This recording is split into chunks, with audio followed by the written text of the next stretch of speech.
Okay, so now we're looking at non-proportional relationships. We've been looking at proportional relationships, and this is the non-proportional ones. Okay, so we're going to look at the same scenario. Bob makes $12 an hour, except this time we're going to assume that he starts with $10 before he's ever worked any time. So when he hasn't worked any hours, he has $10. So we're going to plot that one. Okay. Then when he works an hour, he's going to gain his $12 that he makes, $12 an hour, which gives Bob $22 because 10 plus 12 is 22. Then he's going to work a second hour and earn $12 more, and a third hour and earn 12 more, and a fourth hour and earn 12 more, all the way up to almost $60. Now, as you can see, this is still a straight line, but if you'll notice, it does not go through 0, 0. Okay, so that is one way that we know it is not proportional, because our line, even though it's a linear relationship, it has a constant rate of change. It does not go through our origin.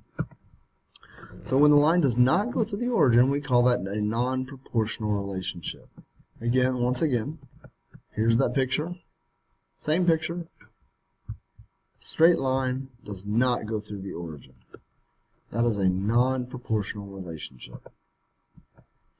Okay, so when we set the coordinates up comparing the change in x over change in y, they're still going to be equal. Okay, we still have,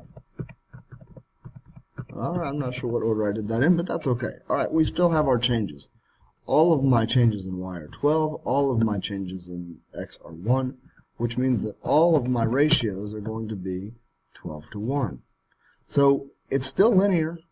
It still has that 12 to 1 rate of change. But because when x is 0, y is not 0, y is 10, it is not proportional.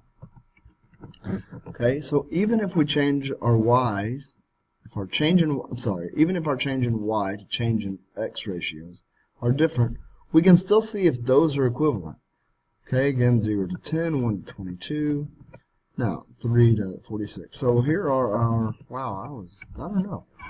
Okay, so here are our changes over here. Our change in y, 12, 24, 48, 36. Our change in x, 1, 2, 4, and 3. So our ratios then are 24 to 2. 12 to 1, I may have missed that one. 24 to 2 is 12. 48 to 4 is 12. 36 to 3 is 12. And then 12 to 1 is obviously 12. So if we simplify those, we can see they're all equivalent, which means it does have a linear relationship. It does have a constant rate of change. But again, because when my x value is 0, right here, my y value is not 0, so it is not proportional. Again, it does not go through 0, 0. It is a straight line. In order for it to be a proportional relationship, both things must be true. It must have a constant rate of change, which makes it a straight line, and it must go through the origin, 0, 0. If one of them or none of these things are true, the data is non-proportional. That's all for this one.